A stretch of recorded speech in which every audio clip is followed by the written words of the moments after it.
బ్రిటన్లో మహిళలకి మీదన అత్యాచార ఘటనలు ఎక్కువగా రైళ్లలో జరుగుతున్నాయి, లేకపోతే కనుక అత్యాచారాలు జరుగుతున్నాయి, లేకపోతే అమెరికాలో వేధింపులు ఎక్కువ జరుగుతున్నాయి, లేదంటే బంగ్లాదేశ్లో జరుగుతున్నాయి. ఇక్కడ ఫస్ట్ మనం ఇప్పటిదాకా ఏంటంటే పాశ్చాత్య దేశాల్లో మహిళలకు ఉన్నటువంటి సేఫ్టీ వేరు, స్వేచ్ఛ వేరు అనుకుంటుంటాం. కానీ మహిళని వేరే దృక్పథంలో చూసేటటువంటి వాళ్ళు ఎప్పుడూ ఉంటూనే ఉంటారు. అది పురాణ కాలం నుంచి ఇప్పటిదాకా. అయితే ఇది పోవాలి అంటే సంస్కృతి నేర్పడం ముఖ్యం. భారతీయ సంస్కృతి, హిందూ సంస్కృతి నేర్పడం ముఖ్యం. వెంటనే మనకి నా మీద కోపం ఉన్నటువంటి వాళ్ళు, లేకపోతే దేశం మీద ద్వేషం ఉన్నటువంటి వాళ్ళు, లేదా హిందుత్వం మీద కోపం ఉన్నటువంటి వాళ్ళు ఇక్కడ జరగట్లేదా, బుద్ధి లేదా అని మాట్లాడతారు. ఎస్, కరెక్టే, ఇక్కడ జరుగుతున్నాయి, ఎప్పటి నుంచి జరుగుతున్నాయి. గతంలో అత్యాచారాలకి ఇప్పుడు అత్యాచారాలకి ఎంత తేడా ఉంది. ఇప్పుడు దాని పేరేంటి, కలకత్తాలో జరిగినటువంటి తరహా సంఘటనలు ఇప్పుడు ఎందుకు జరుగుతున్నాయి. ఇదివరకు మనకి ఇంట్లో పెంచేటప్పుడే పక్కింటి అమ్మాయితో మాట్లాడినా, లేకపోతే ఎదురింటి వాళ్ళతో మాట్లాడినా, ఎవరైనా సరే మాకు చిన్నప్పుడు నేర్పింది ఏంటంటే చిన్నపిల్లలైతే కనుక చెల్లి, పెద్దవాళ్ళైతే అక్క, ఇదే పిలుపు. లేదంటే కనుక పిన్ని, ఏది అంతకంటే పెద్దవాళ్ళైతే.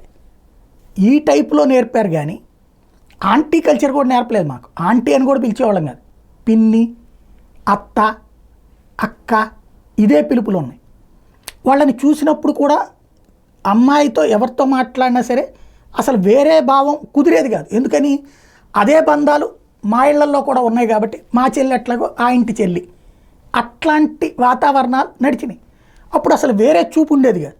ఇప్పుడు మనం దాన్ని ఏది లిబరలైజేషన్లో భాగంగా ఆడమగ మధ్య స్వేచ్ఛ లేకపోతే స్నేహం అన్నటువంటి దాంట్లో భాగంగా మంచి ఆలోచన చేసాం, బాగానే ఉంది.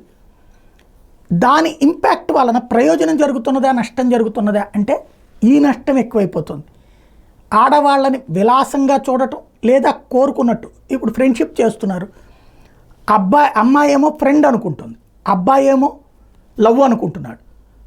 ఫ్రెండ్తో ఇప్పుడు మనం అబ్బాయి ఫ్రెండ్స్ ఇద్దరం కలిసి వెళ్ళినప్పుడు ఒకటి జేబులోంచి ఇంకోటి డబ్బులు ఖర్చు పెట్టిస్తుంటాడు కదా. అట్లాగే అమ్మాయికి కూడా వీడు ఖర్చు పెట్టి ఉంటాడు.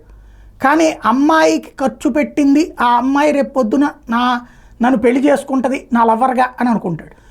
అమ్మాయికి వేరే పెళ్లి ఫిక్స్ అయిందనగానే వీడు నా డబ్బులని దెబ్బేసిందంటూ ఇప్పుడు సోషల్ మీడియాలో పోస్టులు పెట్టి మరి మర్డర్ అటెంప్టులు చేస్తున్నాడు. మరి అదే నువ్వు ఇంకొక మగ ఫ్రెండ్తో అయితే కనుక ఖర్చు పెడతావు కదా, బీర్లు బార్లు కూడా కొడుతుంటావు కదా. ఆ అమ్మాయిని ముందు అడిగావా నువ్వు, మన ఇద్దరిది ప్రేమ స్నేహం కాదని ఫస్ట్ దశలోనే అడుగు. నువ్వు ప్రేమ కాదు అనుకుంటే, అది ప్రేమ అనుకునేటట్టయితే అమ్మాయి వద్దంటే వదిలేసి, లేదు ఫస్ట్ స్నేహం అంటే నువ్వు చివరిదాకా స్నేహంగా ఉండు. కానీ ఇట్లా జరుగుతున్నాయి. బట్ వీటికి ముగింపు ఎక్కడుంది. అదే సందర్భంలో అంతర్జాతీయంగా జరుగుతున్న పరిణామాల్లో కూడా అంటే ఎదుటి వాళ్ళని, వేరే మహిళని సోదరిగా చూసేటటువంటి తత్వాన్ని పాత రోజుల్లో హిందుత్వాలో ఉంది, ఇప్పుడు ఇక్కడ కూడా చెడగొడుతున్నటువంటి పరిస్థితి ఉంది. కాబట్టి ఆ మార్పు తీసుకురాగలిగితే అద్భుతం. ఇక్కడ కూడా మారాల్సి ఉంది ఖచ్చితంగా. బట్ సంస్కృతిపరమైనటువంటి మార్పు, సాంస్కృతిక మార్పుతో నేరాలకి అడ్డుకట్ట వేయచ్చు, కానీ చట్టాలతో అడ్డుకట్ట వేయచ్చు అనుకుంటే అమాయకత్వం.